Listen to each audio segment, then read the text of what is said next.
Assalamualaikum warahmatullahi wabarakatuh. Perkenalkan, nama saya Sinda Greni, NPM 19510204488, kelas D Perbankan Syariah. Di sini saya akan menjawab ujian akhir semester mata kuliah Sistem Informasi Manajemen. Yang pertama, soal pertama, sebutkan 3 bentuk-bentuk perkembangan layanan penerapan e-banking syariah pada Sistem Informasi Manajemen Perbankan Syariah. Yang pertama itu ada internet banking. Ini termasuk saluran teranyar e-banking yang memungkinkan nasabah melakukan transaksi via internet dengan menggunakan komputer atau PC atau PDA. Fitur ini yang dapat dilakukan sama dengan phone banking, yaitu informasi jasa atau produk bank, informasi saldo rekening, transaksi pemindahan buku antar rekening, pembayaran atau kartu kredit, listrik dan telepon, pembelian voucher dan tiket, transfer ke bank lain. Kelebihan dari saluran ini adalah kenyamanan bertransaksi dengan tampilan menu dan informasi secara lengkap tertampang di layar komputer, PC atau PDA. Yang kedua itu ada SMS atau M-Banking. Saluran ini pada dasarnya evolusi lebih lanjut dari phone banking, yang memungkinkan nasabah untuk bertransaksi via HP dengan perintah SMS. Fitur transaksi yang dapat dilakukan yaitu informasi saldo rekening, pemindahan buku antar rekening, pembayaran, dan pembelian voucher. Untuk transaksi lainnya pada dasarnya dapat pula dilakukan, namun tergantung pada akses yang dapat diberikan bank.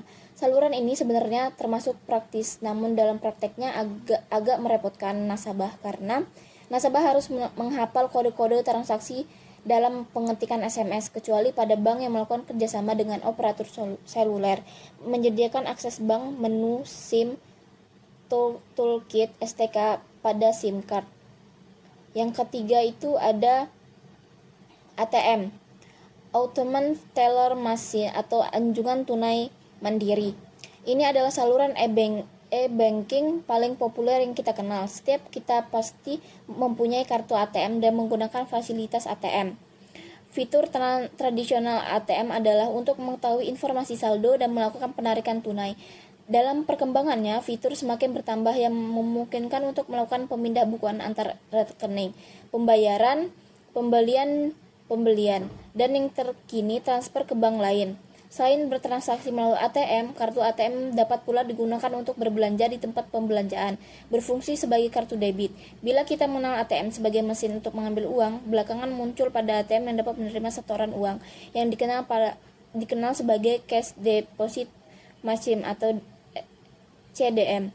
Layaknya bila ATM disebut sebagai mesin sejuta umat dan segala bisa karena ragam fitur dan kemudahan penggunaannya.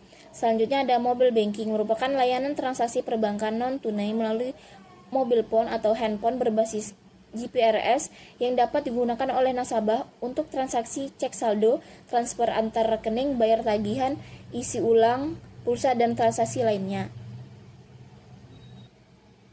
Yang kedua, sebutkan 3 bentuk-bentuk penerapan e-government yang saat ini ada di Indonesia. E-government adalah sistem pemerintahan yang berbasis teknologi komunikasi. Pada prinsipnya, inovasi e-government ini adalah untuk meningkatkan kualitas proses pelayanan dari lembaga pemerintah kepada masyarakat melalui pelayanan online. Bentuk-bentuk dari penggunaan e-government adalah e-budgeting, e-procurement, e-audit, e-katalog, e-payment, e-controlling, bahkan hingga e-health. E-audit adalah yang pertama itu ada e-audit adalah sebuah sistem yang membentuk sinergi antara sistem informasi internal BPK dengan sistem informasi milik entitas pemeriksaan. E-audit melalui sebuah komunikasi data online antara e-BPK dengan e-audit dan membentuk pusat data pengelolaan dan tanggung jawab keuangan di negara di BPK. Pusat data keuangan negara ini berisi seluruh informasi keuangan dari semua satuan kinerja di lingkungan pemerintah. Informasi keuangan yang termasuk laporan keuangan pemerintah, transaksi keuangan, dan data pendukung lainnya yang berguna untuk melakukan pemeriksaan. Pusat data penduduk lain yang akan berguna untuk melakukan pemeriksaan. Pusat data inilah yang akan digunakan oleh pemerintah pemerintah untuk memeriksa dan membantu dalam melakukan tugas pemeriksaan. Pemeriksaan dapat menggunakan sistem e-audit ini melalui sebuah portal yang dapat diakses di mana saja dia bertugas selama terdapat gangguan internet.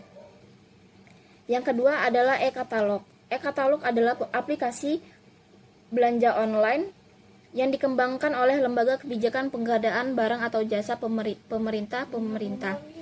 Aplikasi ini menyediakan berbagai macam produk dari berbagai komoditas yang dibutuhkan oleh pemerintah. E-katalog bertujuan untuk mendorong organisasi pemerintah baik di pusat maupun daerah terkait pengadaan barang dan jasa.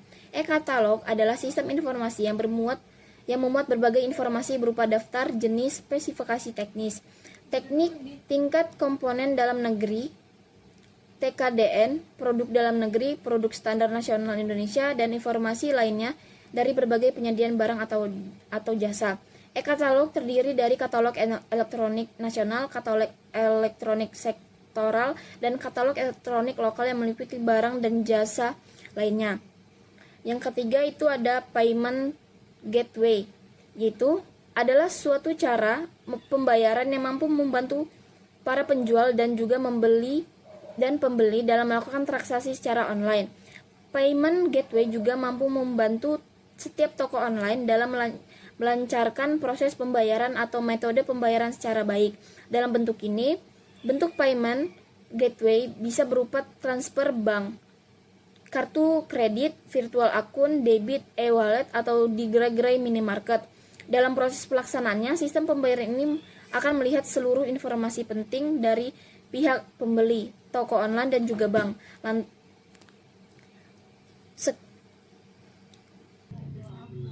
Selanjutnya nomor 3, yaitu menurut Anda bagaimana Anda memandang kualitas layanan perbankan Indonesia di era digital?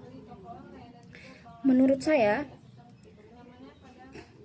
tahun ke tahun, era digital pada kualitas pelayanan perbankan sangat